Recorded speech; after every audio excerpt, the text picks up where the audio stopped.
Je viens de terminer l'épisode 3 de la saison 2 de Solo Leveling. Et je pense, alors je ne connais pas du tout l'histoire après ce qu'on vient de voir, mais je pense qu'actuellement, et je pense que vous me répondrez dans les commentaires, en tout cas je l'espère, sans me spoiler s'il vous plaît, mais je sens qu'on a atteint un point de non-retour. C'est-à-dire que dans cet épisode-là, sans vous spoiler pour l'instant, il y a un élément perturbateur qui est arrivé et qui, je pense, fera en sorte que rien ne sera comme avant. Rien du tout.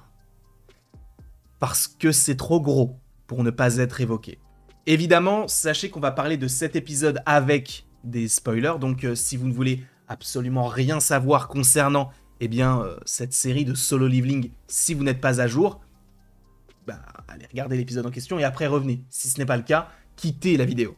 D'accord? Parce que je vais notamment vous montrer des images de l'épisode en question qui vient de sortir. Ok? Vous le savez peut-être si vous avez, on va dire, d'assez bons souvenirs sur l'histoire de Jinwoo, mais ce personnage-là n'a qu'un seul but. C'est évidemment d'évoluer, d'où le solo leveling, le fait d'évoluer par soi-même, mais le fait de faire des donjons, le fait de faire des portails, le but, c'est ça, l'élixir de vie. Pour la simple et bonne raison que sa mère, à lui et à sa sœur, est dans un état, alors est-ce qu'on pourrait dire végétatif, mais en gros elle s'est endormie, il y a de cela quelques temps, et elle ne se réveille plus. On ne sait pas ce qu'elle a, c'est arrivé à plusieurs personnes, et dont la mère donc de Jinwoo, et lui, par tous les moyens, va essayer d'obtenir ceci. Donc là, via cet épisode-là, il est plutôt bien parti, et on se dit, ok, le prochain épisode, il aura qu'à finir tous les, comment on appelle ça, tous les steps, toutes les marches à gravir jusqu'à ce rang 100, qui pourrait donc lui donner cet élixir. Mais ça a l'air d'être évidemment trop simple. Lui-même le dit. C'était supposément être, selon lui, une sorte de donjon de niveau S, donc le plus gros niveau, avec les monstres les plus puissants, et il se rend compte que, il a surtout rencontré des monstres de niveau B. Donc on n'est pas sur le même ordre d'idées, vous en conviendrez, bien sûr. Donc, c'est vrai qu'on peut se poser des questions de qu'est-ce qu'il se passe? Est-ce que tout ce qui est centralisé autour de tout ça serait plus en lien avec ce qu'il y aurait dans les derniers niveaux, les de 75 à 100? C'est possible. Donc ça, on verra de toute manière ça la semaine prochaine. Je pense que ce serait trop simple qu'il revienne et qu'il y arrive. Il va évidemment, je pense, y avoir des éléments autour qui vont, on va dire, enrayer un petit peu toute l'évolution de Jinwoo. Et donc, on verra comment tout cela s'agence, évidemment, par la suite. Mais donc, oui, il est dans ce monde-là où il va affronter notamment plusieurs grands boss. On va avoir un personnage assez costaud, très grand et rouge, qui va lui donner du fil à retordre, qui est très très rapide. Mais la plupart des ennemis, maintenant, on va dire qu'on est sur un montage assez rapide.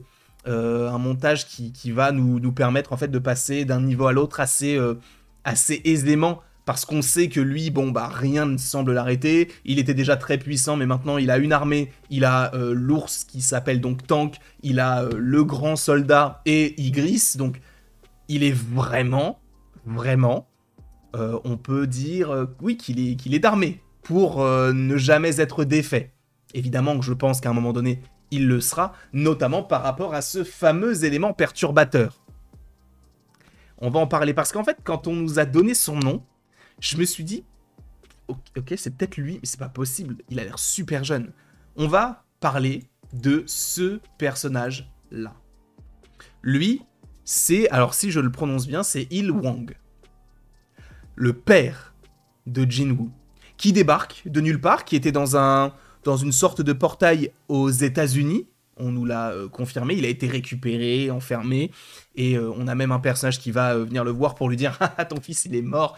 Et il va y avoir même cet affrontement où on se pose la question de « Mais qui est-il? D'où est-ce qu'il vient ?» Et surtout, moi, ce qui m'intéresse, c'est les questions et ce qu'il va dire autour de tout ce qui va se passer par la suite. Parce qu'il dit, en gros, est-ce que vous connaissez des choses en lien avec les portails, les donjons, les créatures? Vous avez des réponses par rapport à vos différentes questions? Et aussi, sachez qu'il va y avoir quelque chose qui va se passer ou qui est en train de se passer et qui va causer la perte de tout le monde. D'accord? Et vu qu'il arrive à tenir, enfin en tout cas à faire face par rapport à ce soldat, ce guerrier de niveau S, on suppose que le père de Jinwoo est niveau S. Donc est-ce que, d'une certaine manière, cela pourrait nous donner une réponse de pourquoi est-ce que Jinwoo a fait ce double éveil? Est-ce que c'est en lien avec son père? Est-ce que son père, encore une fois, peut-être d'une certaine manière, est responsable du fait que sa mère soit endormie? Je n'en sais strictement rien. Est-ce que la sœur de Jinwoo pourrait elle-même avoir une sorte de double éveil? Est-ce que c'est dans le sang? Est-ce que ce sont des choses qui se passent par rapport à ça? Je ne sais pas. Est-ce que, aussi, lorsque Il-hwan parle du fait qu'il y ait une sorte de fléau qui est déjà en train d'arriver, est-ce qu'il ne parle pas du fait qu'il y ait eu ce double éveil de son fils et que ce soit bel et bien son fils, ce fléau? Parce qu'on a l'impression que lui, dans un premier temps, rien ne l'arrête, et peut-être que rien ne l'arrêterait pour sauver sa mère.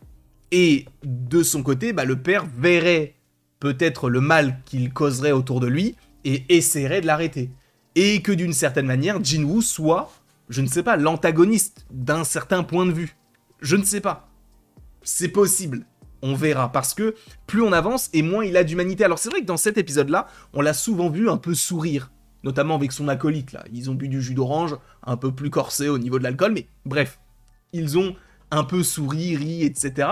Mais au-delà de ça, c'est vrai que depuis qu'il a véritablement changé et qu'il est devenu celui qu'il est actuellement, on a quand même l'impression que rien ne l'atteint, il est vraiment détaché de tout. Donc, je me dis que peut-être qu'on part sur un peu une sorte d'évolution à la Eren, entre guillemets. Eren qui était vraiment... qui partait quasiment de rien et qui, en lui, avait des prédispositions pour devenir celui qu'il est devenu au final. Est-ce que ce ne serait pas la même chose par rapport à Jinwoo? Ou est-ce que peut-être que Jinwoo puisse être, peut-être, cet antagoniste dont parle son père, sans que lui ne le sache pour l'instant? C'est possible, en soi, tout peut être plausible, et que l'évolution que nous voyons de ce petit garçon qui évolue et qui ne cesse d'essayer de sauver sa mère, est-ce qu'on pourrait partir sur cette idée-là? Peut-être que je pars très loin, peut-être. Mais c'est l'idée que j'en ai par rapport à tout ça, je ne sais pas ce que vous en pensez en tout cas. N'hésitez pas à me le dire dans les commentaires, évidemment, on se retrouvera la semaine prochaine pour pouvoir un petit peu évoquer tout ça, pour pouvoir en parler tous ensemble. Mais évidemment, donnez-moi votre avis par rapport à tout ça, sans me spoiler évidemment. Dites-moi si peut-être je suis sur la bonne voie ou non, ou un pourcentage. Un pourcentage, ça pourrait être assez intéressant. Donc dites-moi évidemment tout ceci dans l'espace commentaire. Et après tout ceci, il ne me reste donc plus qu'à vous remercier d'avoir regardé la vidéo. Et surtout, à la prochaine, pour la prochaine. Et encore une fois, merci beaucoup à vous, c'était extrêmement plaisant. Et écoutez, on se retrouve d'ici quelques temps pour de nouvelles vidéos, de nouvelles aventures. Et d'ici là, passez une très très belle journée.